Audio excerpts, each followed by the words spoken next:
கர்த்தருக்கு தெரியும் எந்த வேலையை யாருக்கு கொடுக்க வேண்டும், எப்படி செய்ய வேண்டும் என்று. கர்த்தர் நமக்கென்று வைத்திருக்கிறதை நம்மால் கண்டிப்பாக செய்ய முடியும்.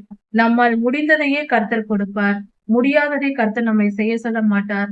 சிறு குழந்தையை அழைத்து நாம் பெரிய பாரத்தை சுமக்க சொல்ல மாட்டோம். ஐயோ அது சிறு குழந்தை, சின்ன பொருள்களை எடு என்று சொல்வோம். அதுபோல கர்த்தர் நம் பலனை அறிந்திருக்கிறார். நம்முடைய பலன் எதுவோ அதற்கேற்ற வேலையை தான் அவர் கொடுப்பார். அவருக்கு எல்லாம் தெரியும். நம் அளவுக்கு மீறி நம்மை கஷ்டப்படுத்த மாட்டார். அவர் கொடுமைக்காரர் அல்ல, அவர் நல்லவர். நம்முடைய பிதாவாகிய தேவனுடைய அன்பும் ஆண்டவராகிய இயேசு கிறிஸ்துவின் கிருபையும் சமாதானமும் உங்கள் அனைவரோடும் கூட என்றென்றைக்கும் இருப்பதாக. தலைப்பு: நான் உன்னை விட்டு விலகுவதும் இல்லை, உன்னை கைவிடுவதும் இல்லை. என்னாகமம் 26ஆம் அதிகாரம் 27ஆம் அதிகாரம். இந்த வேத பகுதியில் பெண்களுக்கு சொத்தில் சுதந்திரம் கொடுப்பது சரியா தவறா என்பதை குறித்தும் கர்த்தருடைய நியாயத்தீர்ப்பை குறித்தும் நாம் பார்க்கலாம். கர்த்தர் இந்த சூழ்நிலையில் அவர்கள் முடிவில் இஸ்ரவேல் ஜனங்களின் வனாந்திர பயணத்தின் முடிவில் கர்த்தர் மோசேயை நோக்கி சொல்லுகிறார், 20 வயதிற்கு மேற்பட்ட இஸ்ரவேல் ஜனங்கள் எல்லாரையும் கோத்திரம் வாரியாக அவர்களை நீ எண்ண என்று கர்த்தர் சொல்லுகிறார். எல்லா கோத்திரத்தாரும் ஒவ்வொரு கோத்திரத்திலும் 20 வயதிற்கு மேற்பட்ட ஆண்களை எண்ணினார்கள்.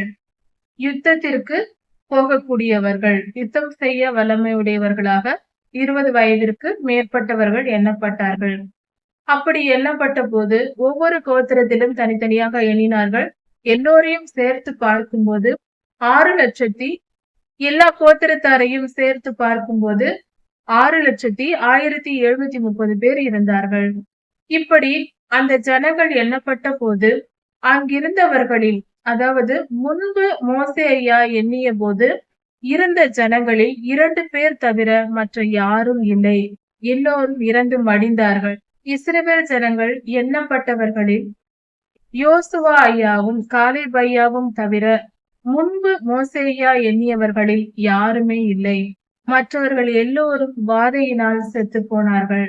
இந்த முறை 2வது முறையாக கர்த்தர் என்ன சொன்ன போது இந்த 2 மாத்திரமே மிஞ்சி இருந்தார்கள்.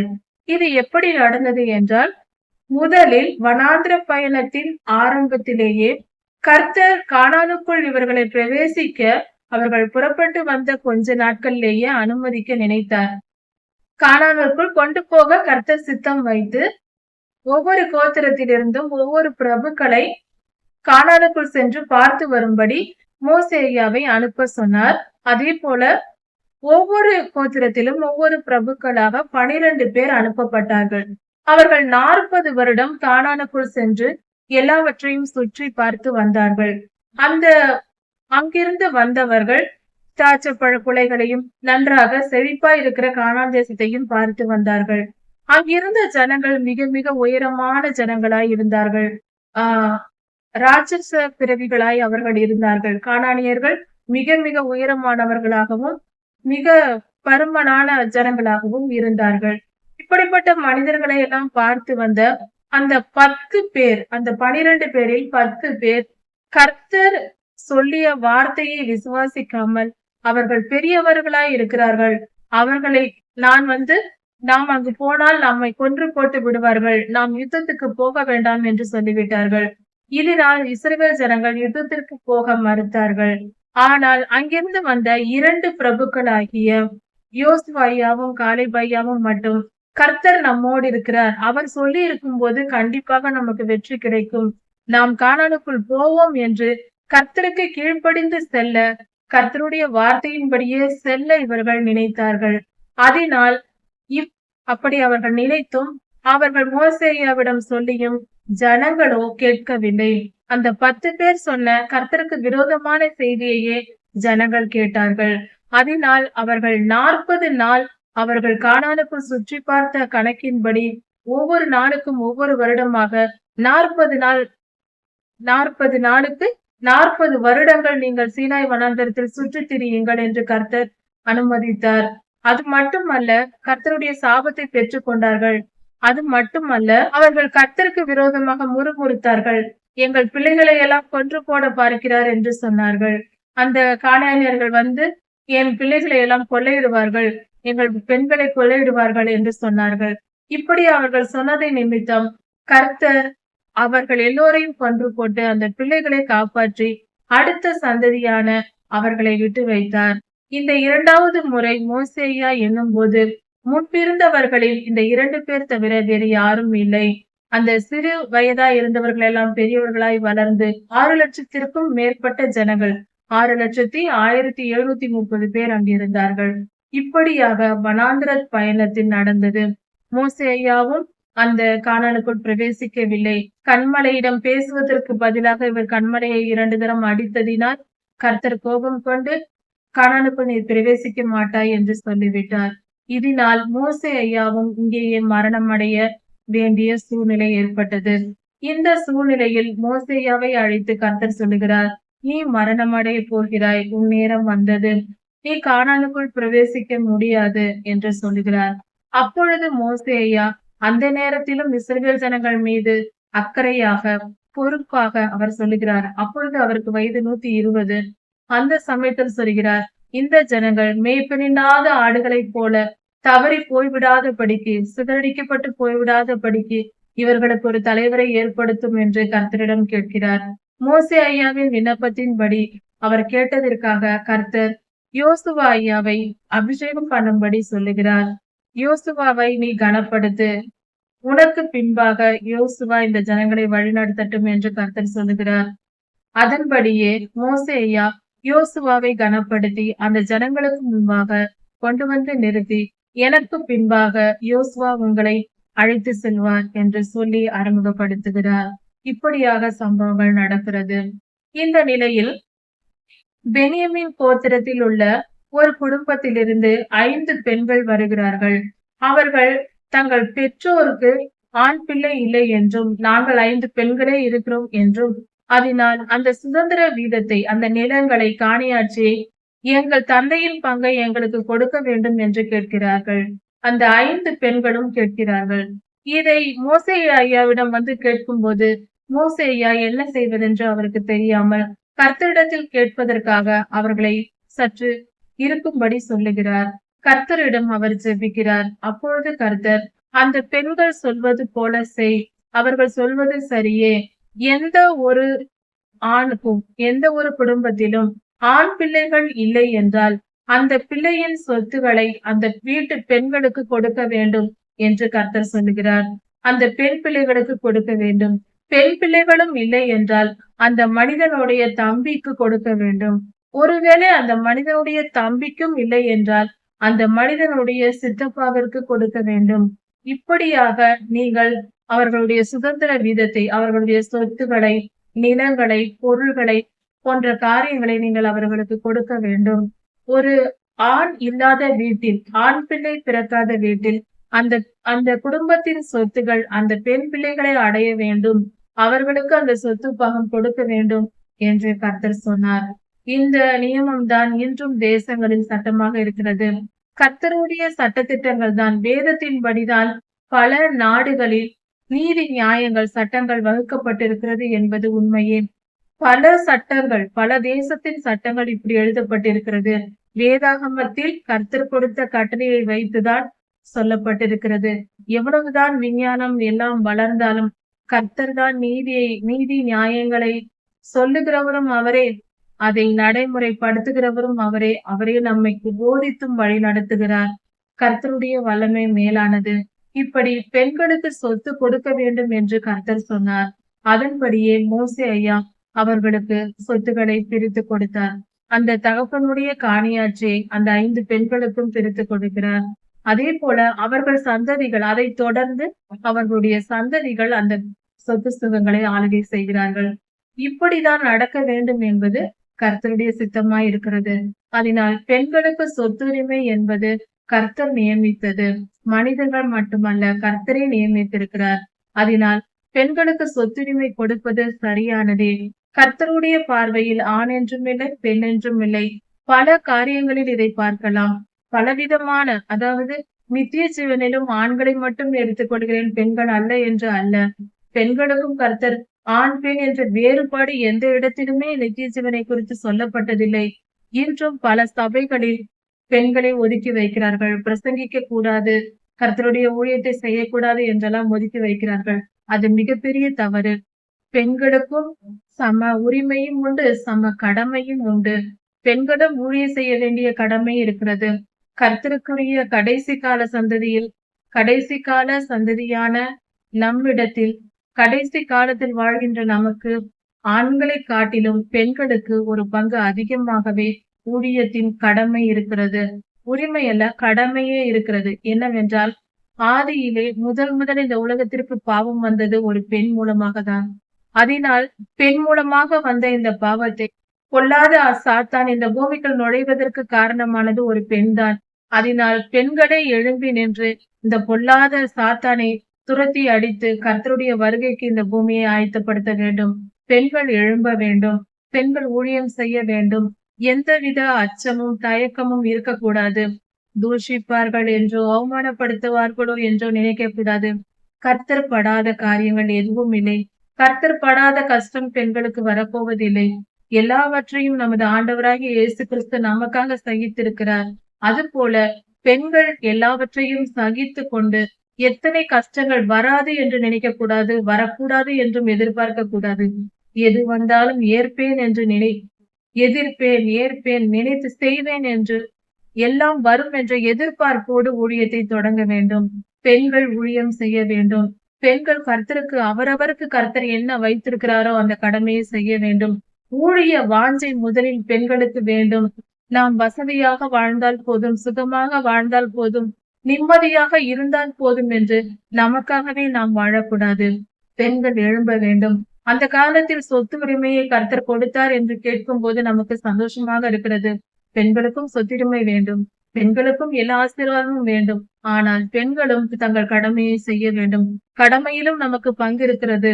நாமும் ஊழியம் செய்ய வேண்டும். பெண்கள் அதிகமாய் எழும்ப வேண்டும்.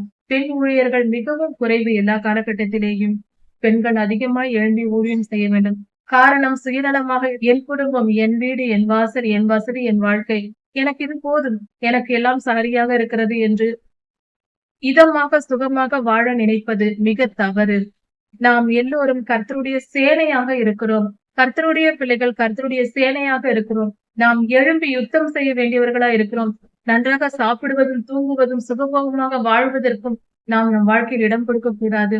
ஆண்களாவது குடும்பத்தை பராமரிக்க வேண்டும் என்று பொறுப்போடு இருக்கிறார்கள். ஆனால் பெண்கள் அதிகமான பேர் சுகமாக இருந்தால் போதும் என்று நினைக்கிறோம். காரணம் பலவீனமாக இருக்கலாம். என்ன காரணம் சொல்லியும் நாம் நம்மை ஏமாற்றிக் கொள்ளக்கூடாது. கர்த்தருடைய பார்வையில் ஆண் என்றும் இல்லை, பெண் என்றும் இல்லை. எல்லோரும் நம்முடைய கடமையை செய்ய வேண்டும் என்று கர்த்தர் எதிர்பார்க்கிறார். ஒவ்வொருவருக்கும் ஒவ்வொரு வேலையை வைத்திருக்கிறார். நமக்கு என்ன வைத்திருக்கிறார் என்பதை தெரிந்து கொண்டு அந்த வழியில் நாம் செல்ல வேண்டும். அந்த வேலையை நாம் செய்ய வேண்டும்.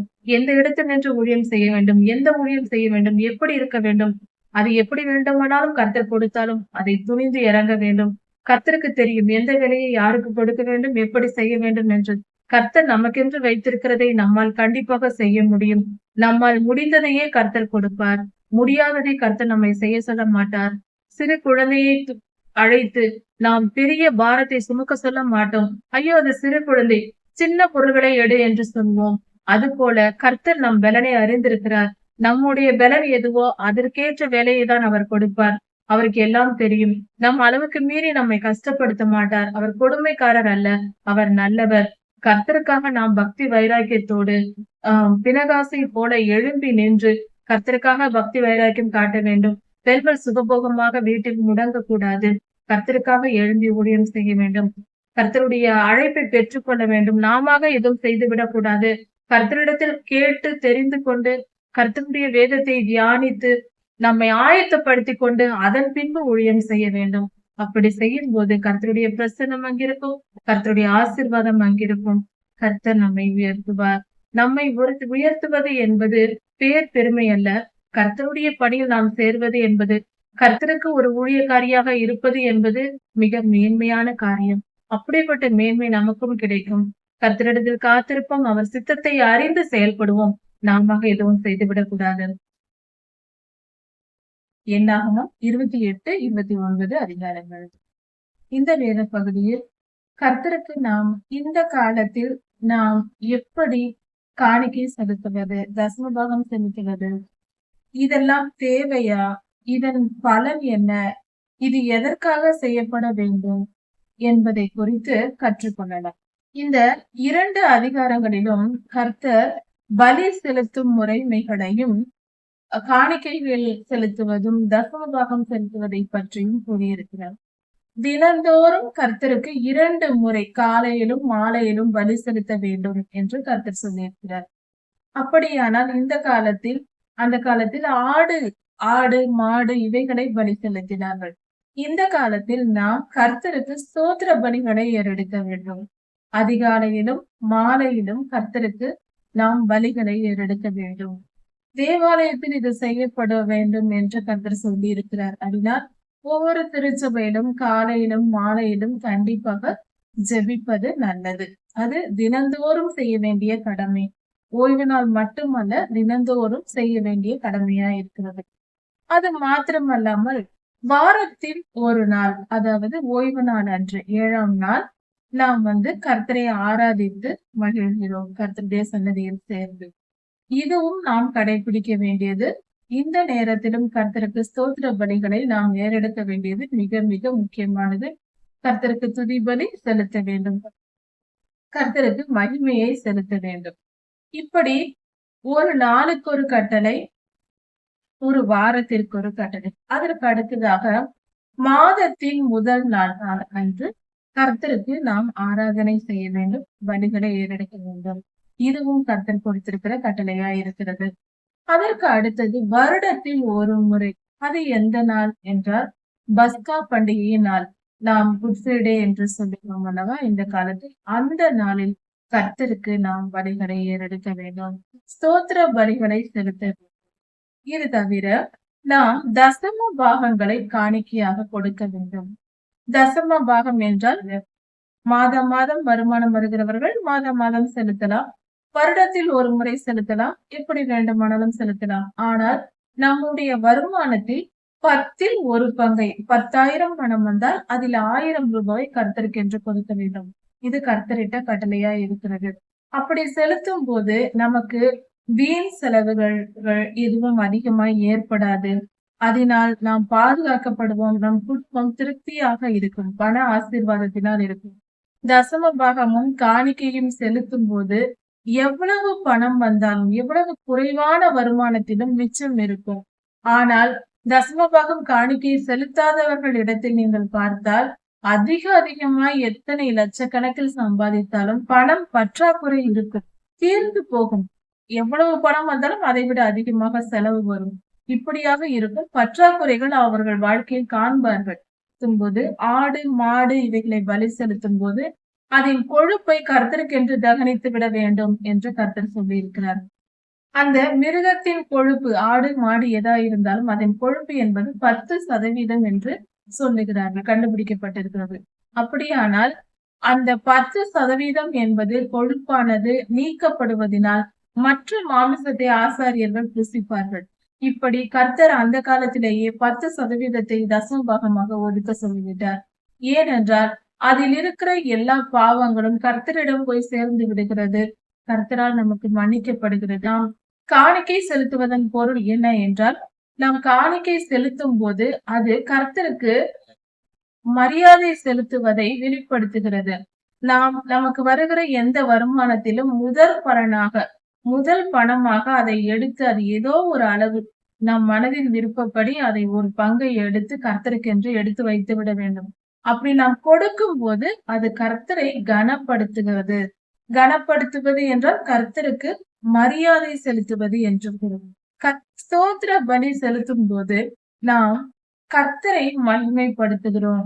ஸ்தோத்திர பலி என்றால் என்ன? கர்த்தருக்கு ஸ்தோத்திரம் என்றால் என்ன? கர்த்தருக்கு நன்றி என்று பொருள். அல்லேலூயா என்றால் என்ன? கர்த்தருக்கு நன்றி என்று பொருள். இரண்டிற்கும் ஒரே பொருள்தான். நன்றி சொல்லும் போது கர்த்தர் நமக்கு ஏற்கனவே கொடுத்திருக்கிற ஆசீர்வாதத்திற்கு நாம் நன்றி சொல்லுகிறோம். கர்த்தருக்கு ஸ்தோத்திரம், கர்த்தருக்கு ஸ்தோத்திரம், என்று எங்களுக்கு நல்ல ஆகாரத்தை கொடுத்திருக்கிறீர், கர்த்தருக்கு ஸ்தோத்திரம், நல்ல துணிமணிகளை கொடுத்திருக்கிறீர், எங்கள் வீடு கொடுத்திருக்கிறீர், எங்களுக்கு நல்ல மழையை கட்டளையிட்டு இருக்கிறீர், நல்ல பண ஆசீர்வாதத்தை கொடுத்திருக்கிறீர் என்று ஒவ்வொன்றிற்கும் நாம் கர்த்தருக்கு ஸ்தோத்திரம் செலுத்துகிறோம். நாம் ஒவ்வொன்றிற்கும் கர்த்தருக்கு ஸ்தோத்திரம் செலுத்துகிறோம். அதே போல நமக்கு உடல் ஆரோக்கியத்தை கர்த்தர் கொடுத்திருக்கிறார், ஸ்தோத்திரம் செலுத்துகிறோம். அதன் பொருள் என்ன? இவ்வளவு ஆசீர்வாதங்களை கொடுத்ததை நான் நினைவு கூறுகிறேன் சுவாமி, நன்றி என்று நாம் நன்றி உள்ளவர்கள் என்பதை அறிக்கை செய்கிறோம். அப்படி நாம் பலி செலுத்துவது என்பது கர்த்தருக்கு நம்மை வெளிப்படுத்துவது, நம் இருதயத்தை வெளிப்படுத்துவது. கர்த்தாவே, உமக்கு நன்றியுடையவளாய் நான் இருக்கிறேன் என்று.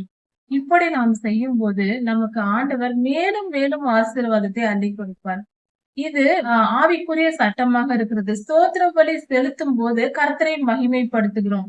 அவர் எனக்கு இவ்வளவு நன்மை செய்திருக்கிறார் என்று கர்த்தருக்கு மகிமை உண்டாகிறது. அப்படி கர்த்தரை மகிமைப்படுத்துகிறவர்களுக்கு என்று ஒரு ஆசீர்வாதம் இருக்கும். அது நமக்கு தானே வரும். அதனால் அப்படி இருக்க நாம் கர்த்தருக்கு ஸ்தோத்திர பலிகளை முழு மனதோடு நாம் செலுத்தும் போது அது மிகுந்த பலனை நமக்கு தரும். இதில் இன்னொரு காரியம் என்னவென்றால், கர்த்தருக்கு ஸ்தோத்திர பலி செலுத்துகிறேன் என்று சிலர் வார்த்தையினால் செலுத்திக் கொண்டிருப்பார்கள். ஒன்று புரிந்து கொள்ள வேண்டும். கர்த்தருக்கு நாம் ஸ்தோத்திர பலி செலுத்துவது என்பது கர்த்தருக்கு கீழ்ப்படிந்து நடந்து நாம் ஸ்தோத்திர பலிகளை ஏறெடுக்க வேண்டும்.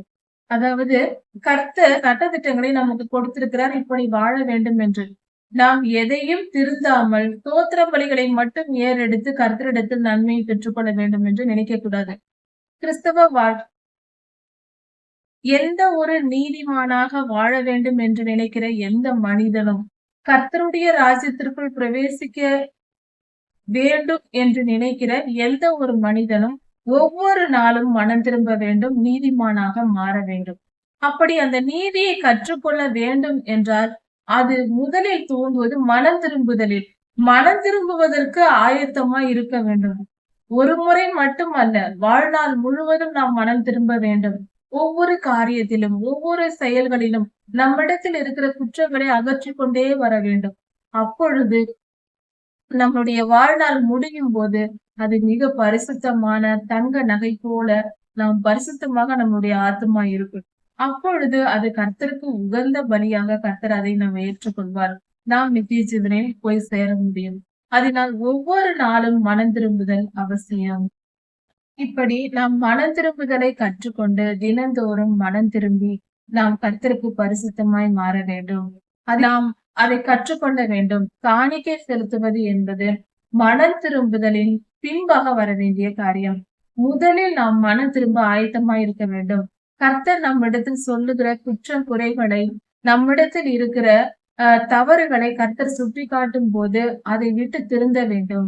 கர்த்தர் தம்முடைய வார்த்தைகள் மூலமாக, ஊழியர்கள் மூலமாக நம்மிடத்தில் இருக்கிற குற்றங்களை வெளிப்படுத்துவார். அதை நாம் அறிந்த உடனே, இது தவறு என்று தெரிந்த உடனே அதை விட்டுவிட வேண்டும். உடனே விட்டுவிட வேண்டும். அப்படி நாம் செய்கிற மனம் உள்ளவர்களாய் இருந்தால், அப்படி இருந்து நாம் பலிகளை செலுத்தும் போது நம் மனம் திரும்பி கர்த்தருக்கு ஸ்தோத்திர பலிகளை ஏறெடுத்து, கர்த்தாவே, நான் இந்த பாவத்தை விட்டு திரும்புகிறேன் என்று சொல்லி நாம் ஸ்தோத்திர பலிகளை ஏறெடுக்கும் போது நம் பாவங்கள் மன்னிக்கப்படும், ஆசீர்வாதம் நம்மை தேடி வரும். அதனால் முதலில் கீழ்ப்படிதல் முக்கியம்.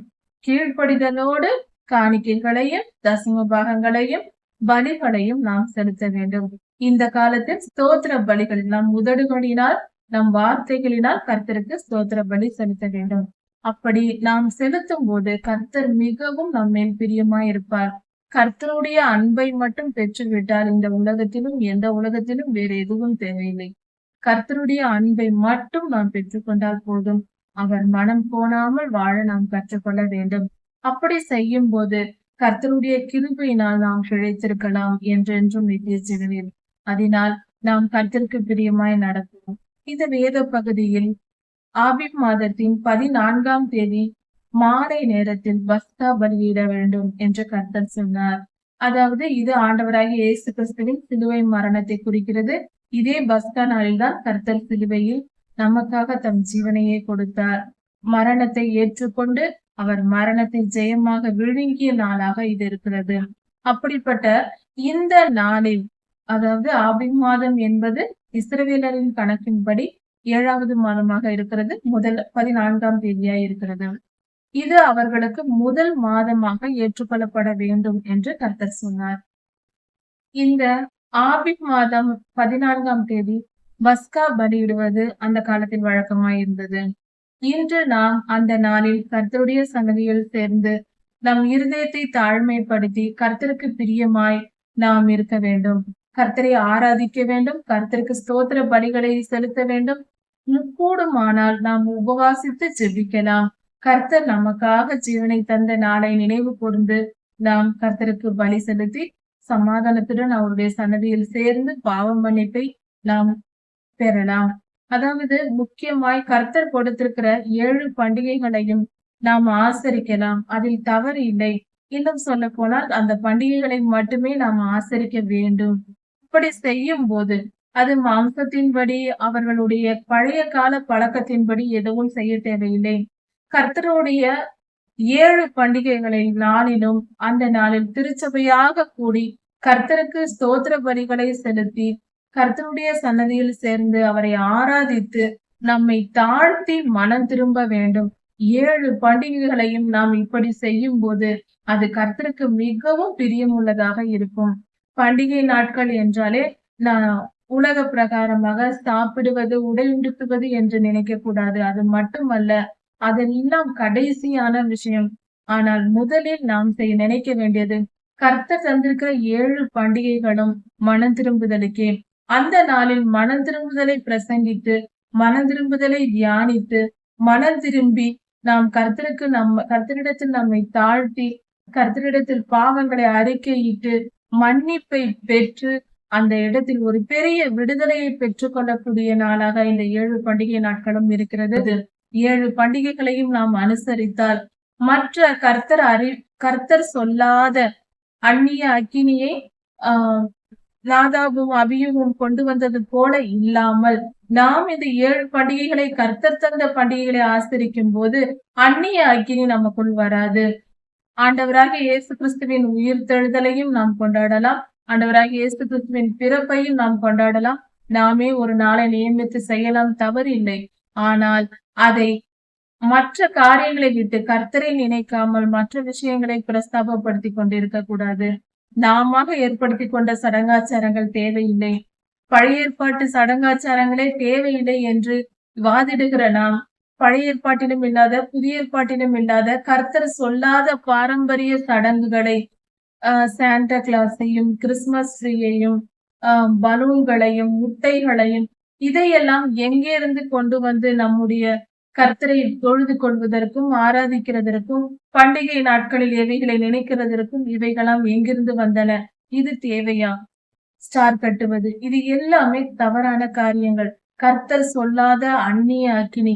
நாதாபும் அபியும் போல இந்த காரியங்களை நாம் செய்யாமல் கர்த்தர் தந்த காரியங்களை ஒழுங்காக செய்ய முயற்சி செய்வோம். இந்த 7 பண்டிகை நாட்களிலும் கொண்டாட வேண்டும் என்று கர்த்தர் சொல்லியிருக்கிறார். இப்படி நாம் செய்யும் போது கர்த்தருக்கு பிரியமானவர்களாய் இருப்போம்.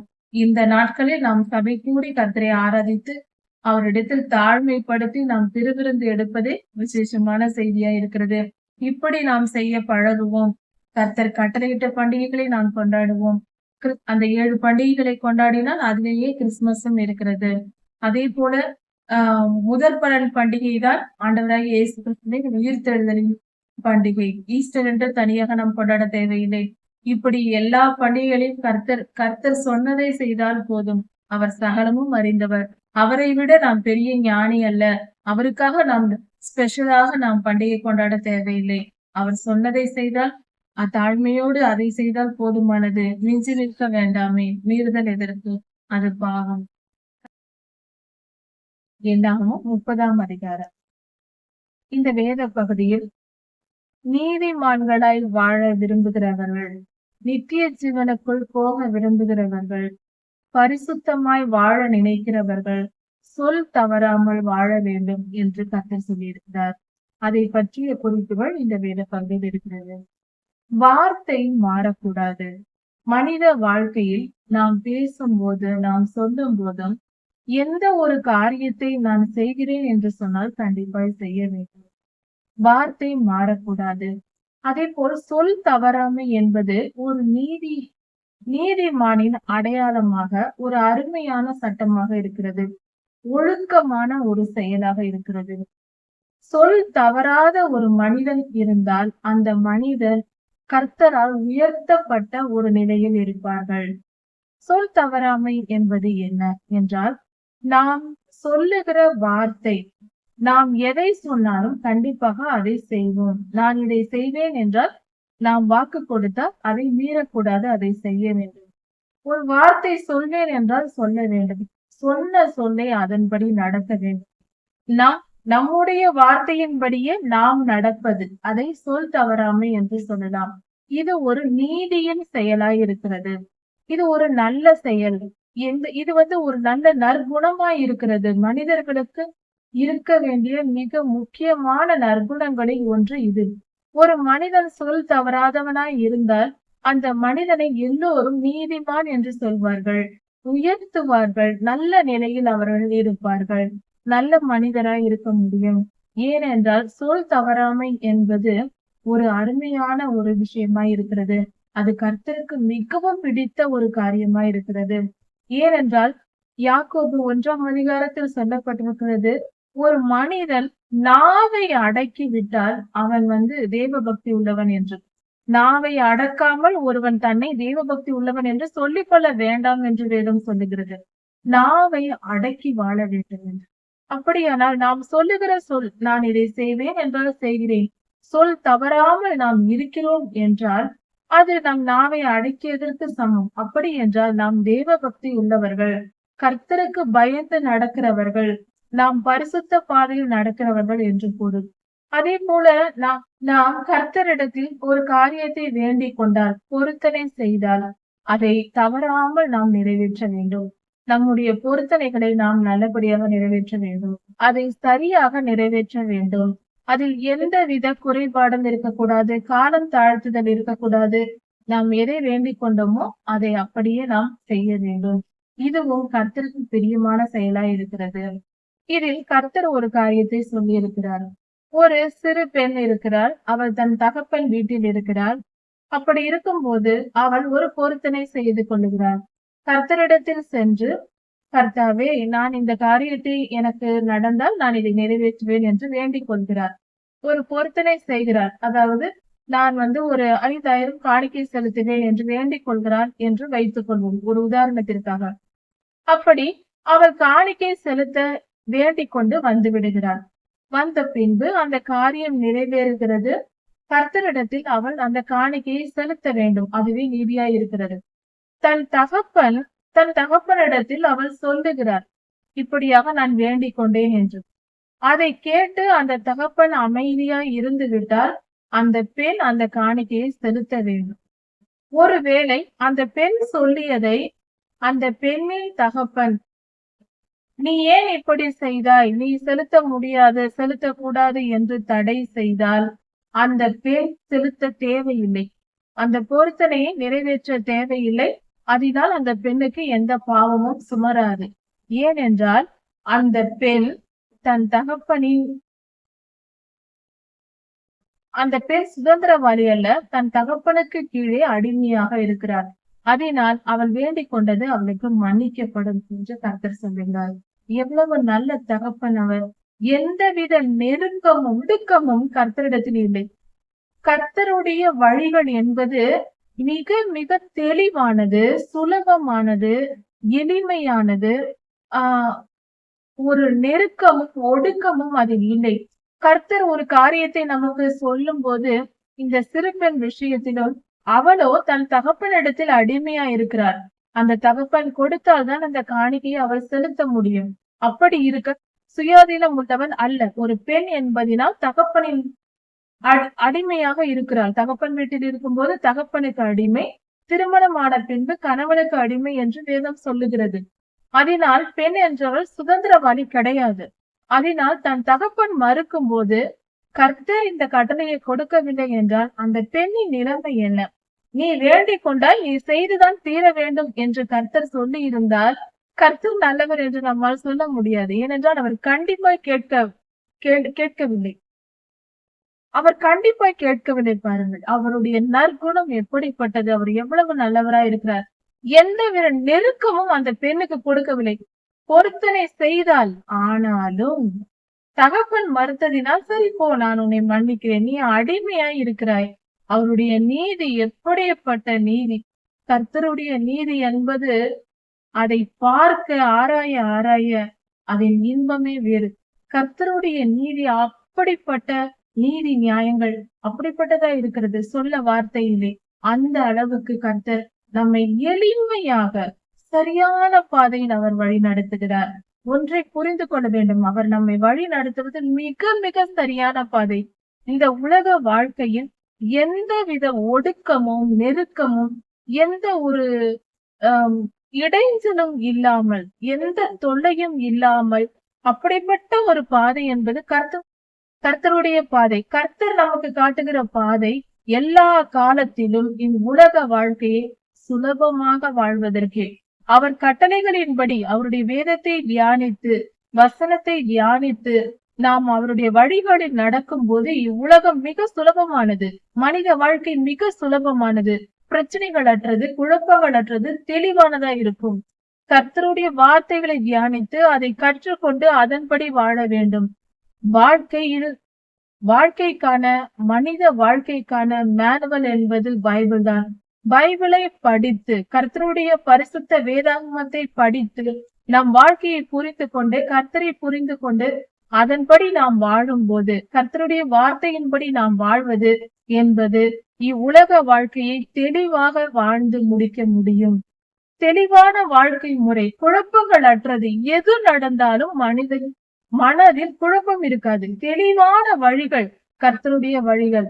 அதை விட்டு நாம முயற்சி செய்து பொல்லாதவனின் வார்த்தைகளை கேட்டுக்கொண்டு பொல்லாத சாத்தானின் வார்த்தைகளை கேட்டுக்கொண்டு அவனுடைய வழிகளில் நடந்து நம் வாழ்க்கையை சீரழித்துக் கொள்கிறோம்.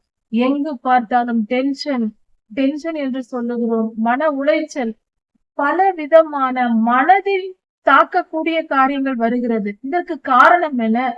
கர்த்தருடைய வழிகளில் நடப்பதும் இல்லை, ஏன் அறிந்து கொள்வதும் இல்லை. அதுதான் காரணமா இருக்கிறது. கர்த்தருடைய வழிகள் செம்மையானது, அது மிக மிக சுலபமானது. அதை கற்றறிந்து அதன்படி நாம் நடக்கும் போது நம் வாழ்க்கை சுலபமாகவும் வெற்றி உள்ளதாகவும் எளிமையானதாகவும் குழப்பங்கள் அற்றதாகவும் மன நிம்மதி உள்ளதாகவும் இருக்கும். நிம்மதியை தேடி போக வேண்டியதில்லை, நம்மிடத்தில் இருக்கிறது. அதை இழந்து போகாமல் இருப்பதற்கு ஒரே வழி வேதாகமத்தை நாம் தியானிப்பதுதான். வேதாகமத்தை தியானித்து அதன்படி வாழும்போது கர்த்தர் நம்மை மிக மிக அருமையாக நம்மை பாதுகாக்கிறார். வேத வசனங்கள் தான் நம்முடைய வாழ்க்கையின் வழிகள். ஒவ்வொரு வசனமும் நாம் அடியெடுத்து வைக்கிற மண் பாதை போன்றது. அந்த பாதையில் நாம் வசனத்தின் மேல் நாம் நடக்க வேண்டும், அந்த பாதையில் நாம் நடக்க வேண்டும்.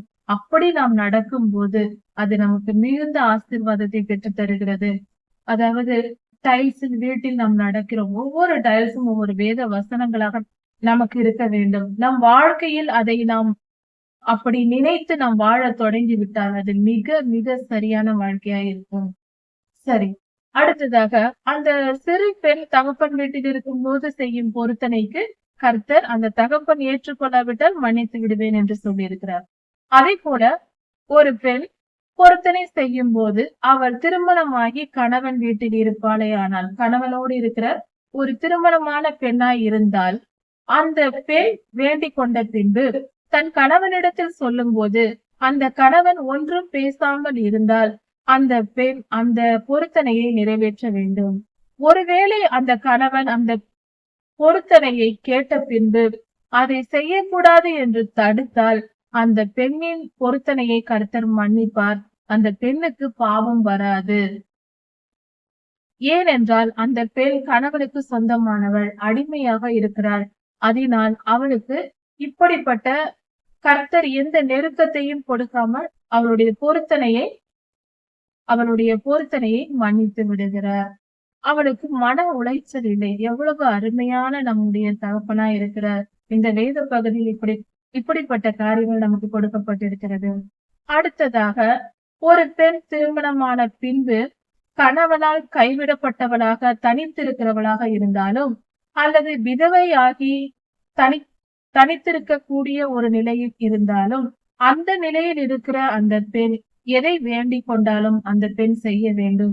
ஏனென்றால் அந்த நிலையில் கைவிடப்பட்டவளாகவோ விதவையாகவோ இருக்கிற பெண் சுயாதீனம் உள்ளவளாய் இருக்கிறாள். அதனால் அந்த பெண்கள் வேண்டிக் கொள்வதை கர்த்தருக்கு செய்ய வேண்டும். அப்படி செய்யாவிட்டால் அது பாவமாக எண்ணப்படும். இப்படி கர்த்தர் சுலபமான மிக தெளிவான வாழ்க்கையை நமக்கு கொடுத்திருக்கிறார். அவர் கொடுமையான கோலை வைத்துக் கொண்டு நம்மை அடிப்பதில்லை. அன்பின் திரு கரங்களால் நம்மை அணைக்கிறார், அணைத்து காட்டுகிறார். நம்முடைய பரம தகப்பன் எப்பொழுதும் தம்முடைய திருக்கரங்களை இரு கரங்களையும் விரித்து காண்பிக்கும் போது அவருடைய திருக்கரங்களில் காயங்கள் தான் தெரிகிறது. ஆயுதங்கள் இல்லை, காயங்கள் தான் இருக்கிறது. அந்த காயங்களின் காரணம் என்ன? நம்மேல் வைத்த அன்பு. அன்பே ஆயுதமாய் வைத்த ஆண்டவர் அவர். அன்புதான் அவருக்கு ஆயுதம். அன்பின் கயிறுகளால் நான் உன்னை கட்டி இழுக்கிறேன் என்று ஓசியாவில் சொல்லி இருக்கிறார். ஓசியா 3ஆம் அதிகாரத்தில். அது போல அன்பின் கயிறுகளால் நம்மை கட்டி இழுக்கிற தேவன் அவர். அன்பின் ஆயுதத்தால் நம்மை அடிக்கிறவர். அவர் அன்பால் தான் நம்மை அடிக்கிறார். அவ்வளவு நல்ல தகப்பன் அவர். அப்படிப்பட்ட நம்முடைய தகப்பனுக்கு கீழ்ப்படிந்து அவர் வார்த்தையின்படி நடப்பது என்பது ஒரு சுகமான அனுபவம். அது வேறானதல்ல, சுகமான அனுபவம். அது வலி நிறைந்தது அல்ல. எந்த வலியையும் மறக்க செய்கிற அது ஒரு சுகமான அனுபவம். கர்த்தருக்கு பிரியமாய் நடப்போம், கர்த்தருடைய வழிபடி நடப்போம், அவருடைய வார்த்தைகளை அறிந்து நடப்போம். அது நம் வாழ்க்கையை தெளிவுபடுத்தும், குழப்பமற்ற நிம்மதியான வாழ்க்கையை தரும். வாழ்க்கையில் இன்ப துன்பங்கள் எல்லோருக்கும் வரும். ஆனாலும் நிம்மதி என்பது கர்த்தருடைய பிள்ளைகளுக்கே. இன்பத்திலும் நிம்மதி போகும், துன்பத்திலும் நிம்மதி போகும். சிலருடைய வாழ்க்கையில் நிறைய இன்பங்கள் இருக்கலாம், துன்பங்களும் இருக்கலாம். ஆனால் நிம்மதி என்பது எப்போதும் இருக்காது. இன்பத்திலும் கூட நிம்மதி இருக்காது. இப்படி வாழ்கிற மக்கள் உண்டு. ஆனால் கர்த்தரை அண்டிக் கொண்டால் நம் எல்லோருக்கும் இன்பத்திலும் நிம்மதி உண்டு, துன்பத்திலும் நிம்மதி உண்டு. அதுதான் கர்த்தருடைய தெய்வீக சமாதானம் என்பது. அது நமக்கு கிடைக்கும். சமாதான பிரபு நம்மோடு வந்து விடுவார். அதனால் சமாதானத்திற்கு குறைவு இருக்காது. பொல்லாத ஆவிகள் சமாதானத்தை கெடுக்கும். நிம்மதியை நம் மனதிலிருந்து எடுத்து போடும். பொல்லாத இருளின் கிரியைகள் நமக்கு வேண்டாம். கர்த்தரை பின்பற்றுவோம். கர்த்தருக்கு கீழ்ப்படிந்து கர்த்தருள்ள ஒழுக்கமான நீதியின்படியான வாழ்க்கை வாழ்ந்து கர்த்தருக்கு பிரியமாய் வாழ்ந்து இவ்வுலக வாழ்க்கையிலும் சமாதானத்துடன் வாழ்ந்து நித்திய ஜீவனையும் சுதந்திரித்துக் கொள்வோம். நான் உன்னை விட்டு விலகுவதும் இல்லை, உன்னை கைவிடுவதும் இல்லை என்று சொன்ன தகப்பன் நம்மோடு இருக்கிறார். நமக்கு பலன் தருவார். என்னாகுமா 31ஆம் அதிகாரம். இந்த வேத பகுதியில் தீமையை அகற்றுவது அவசியம் என்பதே. தீமையை அகற்ற வேண்டும். பொல்லாத ஆவிகளின் கிரியைகள், சாத்தானின் செயல்களை அகற்ற வேண்டும் என்ற பாடத்தை நாம் இந்த வேத பகுதியில் கற்றுக்கொள்ளலாம். இதை கர்த்தரை செய்யும்படி சொல்லியிருக்கிறார்.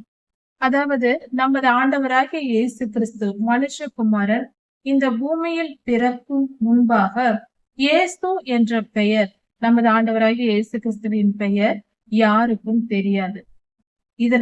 அதற்கு முன்பாக ஆண்டவராகிய இயேசு கிறிஸ்து பிறப்பதற்கு முன்பாக இருந்த எந்த மனிதருக்கும் ஆண்டவராகிய இயேசு கிறிஸ்துவின் நாமம் தெரியாது.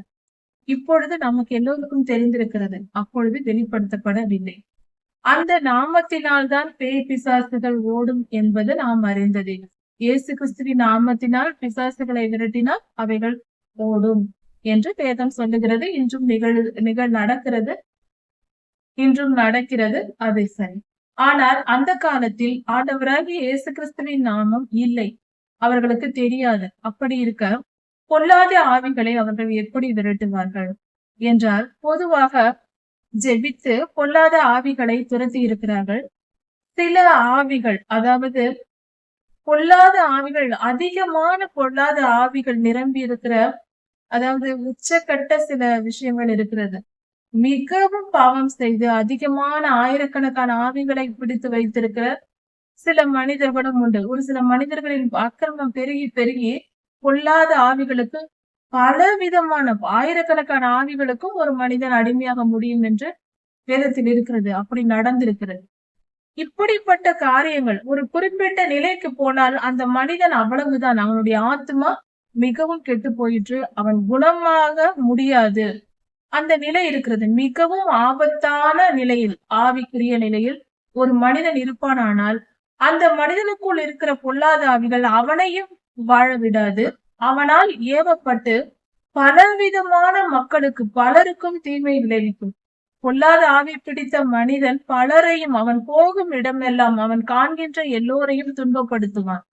அதனால் என்ன நடக்கும் என்றால் அப்படிப்பட்ட மனிதனை கொல்லுவதே வழியாக இருந்தது அந்த காலத்தில். யாக்கோபு 1ஆம் அதிகாரத்தில் சொல்லப்பட்டிருக்கிறது, பாவம் பூரணம் அடையும் போது மரணத்தை பிறப்பிக்கும் என்று. அந்த பாவத்தின் பூரணமாகுதல் நிலையை சிலர் அடைந்திருப்பார்கள், அந்த நிலைக்கு வந்திருப்பார்கள். அந்த நிலையில் இருப்பவர்களால் அதிகமான துன்பமும் துயரமும் அவர்களை சுற்றி இருக்கிற மனிதர்களுக்கும், ஏன் அந்த தேசத்திற்கே நடக்கும்.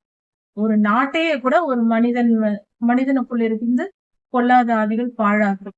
இப்படிப்பட்ட காரியங்கள் நடப்பதினால் கர்த்தர் சில நேரங்களில் மனிதர்களை கொல்ல சொல்லியிருக்கிறார். உதாரணத்திற்கு எலியா தீர்க்கதரிசி ஐயாவை 450 கொலைகள் ஒரே நாளில் பாகாலின் தீர்க்கதரிசிகளை கொன்று போடும்படி சொன்னார். எலியா ஐயா செய்தார். இது நாம் அறிந்த உண்மைதான், வேதத்தில் உள்ள காரியம்தான். இப்படி அந்த மனிதர்கள் கொல்லப்பட்ட போது அந்த மனிதன் சரீரத்தில் இருக்கிற அந்த ஆவி வெளியேறி பாதாளத்திற்கு செல்லும். ஏனென்றால் அவன் பாவம் செய்தவன். அந்த ஆவியோடு சேர்ந்து அந்த மனிதனுடைய ஆவிக்குள் தான் பொல்லாத ஆவிகள் இருக்கும். அப்படியானால் அந்த மனிதனின் ஆவி பாதாளத்திற்கு செல்லும் போது அதற்குள் இருக்கிற பொல்லாத ஆவிகளும் பாதாளத்தில் சென்றுவிடும். இப்பொழுது பூமி விடுதலை ஆகிறது. இதனால்தான் அந்த காலத்தில் தீமையானவர்களை கொல்ல சொல்லி கர்த்தர் சொன்னார். மிகப்பெரிய பாவம் செய்தவர்கள், உச்சக்கட்ட பாவம், இவர்கள் திருந்த மாட்டார்கள் என்ற நிலையில் இருக்கும்போது கர்த்தர் கொல்ல சொல்லுகிறார். பாகாலின் தீர்க்கதரிசிகள் 450 பேரை கொல்ல சொன்னார். இந்த 31ஆம் அதிகாரம் என்னாகும் புஸ்தகத்தில் மோசே ஐயாவிடம் மீதியானியரை அழிக்க சொல்லுகிறார். இது எல்லாமே 2000 வருடங்களுக்கு முன்பு வரைக்கும், ஆண்டவராகிய இயேசு கிறிஸ்து பிறக்கும் வரைக்கும் இதுவே நீதி நியாயமாய் இருந்தது. இதுதான் வழியாய் இருந்தது. அந்த காலத்தில் பேய்களை விரட்ட வேண்டும், பிசாசுகளை விரட்ட வேண்டும், தேசத்தை பாதுகாக்க வேண்டும், தம்முடைய ஜனங்களை காக்க கர்த்தர் அப்படி செய்ய சொன்னார். இப்படி ஒரு தீர்க்கதரிசி எழும்பி, கர்த்தரால் அபிஷேகம் பண்ணப்பட்ட ஒரு கர்த்தருடைய பிள்ளை எழும்பிதான் இந்த காரியத்தை செய்ய வேண்டும். கர்த்தருடைய ஆவியால் ஏவப்பட்டு இப்படி நடந்தது. இது அந்த கால சட்டம். இன்றும் நம் மத்தியில் தீமை இருக்கிறது. பொல்லாத ஆவிகளால் பிடிக்கப்பட்ட மனிதர்கள் இருக்கிறார்கள். பொல்லாத ஆவிகளின் செயல்கள் இருக்கிறது. பொல்லாத ஆவிகள் மனிதர்களை மட்டுமல்ல, மரங்களில் உட்கார்ந்திருக்கும், பொருட்களில் கூட இருக்கும். ஒரு சிலர் பாவம் செய்து அந்த பாவத்தில் வாங்கின பொருள் ஏதாவது வீட்டில் வைத்திருப்பார்கள். அதே நிமித்தம் அந்த குடும்பமே சித்திரவதை அனுபவித்துக் கொண்டிருக்கும் காலமாக ஏதாவது யார் மனதையாவது காயப்படுத்தி, யாரையாவது வேதனைப்படுத்தி, அதே நிமித்தம் ரத்தம் சிந்தி, அதே நிமித்தம் அவர்கள் சம்பாதித்த பணத்தில் ஒரு பொருளை வாங்கி வீட்டில் வைத்திருந்தார்களானால் அது சபிக்கப்பட்டதா இருக்கும். அந்த பொருளில் பொல்லாத ஆவிகள் இருக்கும். ஒருவேளை பிறர் பணத்தை கொள்ளையடித்து வாங்கி இருந்தார்கள், திருடி வாங்கி இருந்தார்கள் என்றால் திருட்டின் ஆவி அந்த பொருளில், ஒரு பர்னிச்சர் என்றால் அந்த பர்னிச்சரில் இருக்கு. இப்படி பொருட்களிலும் பொல்லாத ஆவிகள் இருப்பது உண்மையே. நீதியாய் நேர்மையாய் சம்பாதித்து வாங்கின பணத்தில் எந்த பொருள் வாங்கினாலும் அதில் எந்த தீட்டும் இருக்காது. அதனால் இன்னும் சில காரியங்கள் இருக்கு. பொருட்களில் தீட்டு உண்டாவதற்கு, பொல்லாத ஆவிகள் நிரம்பி இருப்பதற்கு. சில பொருள்களை வைத்து வணங்குவார்கள். எந்த பொருளை எடுத்தாலும் வணங்குவார்கள். எந்த ஒரு பொருட்களை தொட்டு வணங்கினாலும் அதற்குள் பொல்லாத ஆவிகள் சென்றுவிடும். சிலர் போட்டோவை வைத்து வணங்குவார்கள், தொட்டு சிலைகளை வைத்து தொட்டு வணங்குவார்கள். இதனால் தான் கர்த்தர் விக்கிரக ஆராதனை செய்யாது என்று சொல்லுகிறார். எந்த பொருளில், உலகத்தில் இருக்கிற எந்த பொருளை தொட்டு வணங்கினாலும் அந்த பொருள் நமக்கு விக்கிரகமாகிறது. அதற்குள் பொல்லாத ஆவி நுழைந்துவிடும். சிலர் மற்ற மனிதர்களை, பெற்றோர்களை வணங்குகிறேன், பெரியோர்களை வணங்குகிறேன் என்று அவர்களுடைய போட்டோக்களை வைத்துக் கொண்டு தெய்வமாக வணங்குவார்கள். அது மிகவும் தவறு. மரியாதையை நிமித்தம் அவர்களுக்கு மரியாதை செலுத்துவது தவறல்ல பெரியோர்களுக்கு, ஆனால் வணங்குவது தவறு. தெய்வமாக நினைப்பது தவறு. மனித உறவுகளை தெய்வம், என் பிள்ளைதான் எனக்கு உயிர் என்று சொல்வது, என் கணவன் எனக்கு உயிர், என் மனைவி எனக்கு உயிர் என்று சொல்வதெல்லாம் விக்கிரகமாக்குகிற ஒரு செயலா இருக்கிறது. இதனால் பாவம் உண்டாகும். யாரை அப்படி நினைக்கிறோமோ அவர்களுக்குள் பொல்லாத ஆவிகள் நுழைந்து அந்த பொல்லாத ஆவிகள் நம்மை தாக்கும். அதனால்தான் கர்த்தர் அதிகமாய் யாரையும் நேசிக்க கூடாது. அன்பு செலுத்துவது வேறு, வெறித்தனமாய் நேசிப்பது வேறு. அன்போடு எல்லோரிடமும் பழக வேண்டும். எல்லோரிடத்திலும் சமமான அன்பு செலுத்த வேண்டும். யாரிடத்திலாவது அதிகமாய் அன்பு செலுத்துகிறோம் என்றால், நேசிக்கிறோம் என்றால், அது பாவத்தினால் உண்டானது. எல்லோரிடத்திலும் சமமான அன்பு. நம்மை நேசிப்பதைப் போல பிறரையும் நேசிக்க வேண்டும். இதுதான் தேவ கட்டளை. அப்படி நாம் செய்யும் போது நம்மிடத்தில் பாவம் இல்லை. யாரையாவது அதிகமாய் நாம் நேசித்தால் அங்கு பாவம் உண்டாயிருக்கிறது. அது பொல்லாத ஆவியின் செயல். அதனால் நமக்கு தீமை விளையும். கர்த்தர் பெரியவராய் இருக்கிறார். அவருடைய கட்டளைகளின்படி நாம் கேட்டு நடப்பது நமக்கு நல்லதாக இருக்கும். இந்த காலத்தில் ஆண்டவராகிய இயேசு கிறிஸ்துவின் பிறப்புக்கு பின்பு, அவருடைய நாமம் நமக்கு கொடுக்கப்பட்ட பின்பு, இப்பொழுது எந்த மனிதனுக்குள்ளோ, எந்த இடத்திற்குள்ளோ, எந்த பொருள்களுக்குள்ளோ பொல்லாத ஆவிகள் நிரம்பி இருந்தால் நாம் அதை அழிக்க தேவையில்லை. அந்த மனிதருக்குள் இருக்கிற பொல்லாத ஆவிகளை ஆண்டவராகிய இயேசு கிறிஸ்துவின் நாமத்தினால் விரட்டி நாம் ஜெபித்து இந்த மனிதனை விடுதலையாக்க முடியும். அதனால் எந்த மனிதரையும் நமக்கு விரோதமாக எழும்பினாலும் அவர்களை நாம் வெறுக்க கூடாது, பகைக்க கூடாது, எதிரியாக நினைக்க கூடாது. அவர்களுக்குள் இருக்கிற பொல்லாத ஆவிகளே நம்மை விரோதிக்கின்றன என்பதை புரிந்து கொண்டு அவர்களுக்காக ஜெபித்து இயேசுவின் நாமத்தினால், நமது ஆண்டவராகிய இயேசு கிறிஸ்துவின் நாமத்தினால் அவர்களை விடுதலையாக்கி, பொல்லாத ஆவிகளை துரத்தி விடுதலையாக்கி, அவர்களை நேசித்து அவர்களும் கர்த்தருடைய ராஜ்யத்திற்குள் பிரவேசிக்கும்படியாக நாம் அவர்களுக்காக விண்ணப்பம் செய்து ஜெபிக்க வேண்டும். இப்படியாக நாம் கர்த்தருக்கு பிரியமாய் நடக்க வேண்டும். நமது ஆண்டவராகிய இயேசு கிறிஸ்து கெனசரேத் என்னும் ஒரு ஊருக்கு வந்தார். அவர் சுவிசேஷ ஊழியம் செய்யும் பொழுது, அப்பொழுது அந்த ஊருக்குள் அவர் நுழைவதற்கு முன்பாக அவர் கடலில் சென்று, அவர் கடல் பகுதியாக படகில் செல்லுகிறார். அப்படி அந்த இடத்தில் கர்த்தர் போகும்போதே கடலில் அந்த ஊருக்கு சென்று கொண்டு இருக்கிறார். வழியிலேயே திடீரென பயங்கரமான காற்று அடித்து படகு தத்தளிக்கிறது. சீஷர்கள் கத்துகிறார்கள். அவர்கள் ஆண்டவரே எழும்பும், நாங்கள் மூழ்கப் போகிறோம் என்று, நாம் எல்லாம் மூழ்கப் போகிறோம் என்று சொல்லுகிறார். அந்த அளவுக்கு கடல் கொந்தளிக்கிறது. திடீரென அந்த கொந்தளிப்பு எங்கிருந்து வந்தது என்று பார்க்கும்போது ஒரு ரகசியம் அந்த இடத்தில் இருக்கிறது. அதாவது அந்த இடத்தில் அடுத்தது என்ன நடக்கிறது என்றால், கர்த்தர் எழும்பி காற்றையும் கடலையும் அதட்டி அடக்குகிறார். அமைதலாகிறது. படகில் சென்று கெனசரேத்தூருக்கு செல்கிறார். அங்கு போகும்போது அவர் கரையில் ஏறும்போது சுடுகாட்டில் இருந்து ஒரு மனிதன் ஓடி வருகிறான். அவன் தன் கையில் ஒரு கல்லை வைத்துக் கொண்டு தன் மேல் கீறிக்கொண்டு பொல்லாத ஆவி பிடித்த மனிதனாய் இருக்கிறான். அவன் அங்கு வருகிறான். அங்கு வந்து அங்கு கர்த்தரை கண்டதும், கர்த்தாவே, உமக்கும் எனக்கும் என்ன? என்னை அழிக்கவா வந்தீர்? எங்களை அழிக்கவா வந்தீர் என்று கத்துகிறான். காரணம், அவனுக்குள் இருக்கிற பொல்லாத ஆவிகள் கத்துகின்றன. எங்களுக்கும் உமக்கும் என்ன என்று கேட்கிறது. இன்னும் எங்களுக்கு காலம் வரவில்லை, அதற்குள்ளேயே நீர் வந்து விட்டீரா எங்களை அழிக்க என்று அதன் பொருளில் கேட்கிறது. அப்பொழுது அவர் அங்கு வந்த உடனே ஒரு காரியம் நடக்கிறது. நன்றாக கவனித்து பார்க்கும்போது ஒரு ரகசியம் என்னவென்றால், இந்த மனிதன் கெனசரேத் ஊர் சுடுகாட்டில் இருக்கிறார். சுடுகாடு என்பது பொதுவாக ஊருக்கு வெளியே இருக்கும். அந்த ஊருக்கு வரும் வழியில் இருந்திருக்கிறது. அந்த மனிதன் கல்லறைகளில் தங்கி இருந்திருக்கிறார். அந்த மனிதனுக்குள் இருந்த பொல்லாத ஆவிகள் தான் கர்த்தர் கடலில் வரும்போதே கடலில் வந்து அவரை மூழ்கடிக்க பார்த்திருக்கிறது.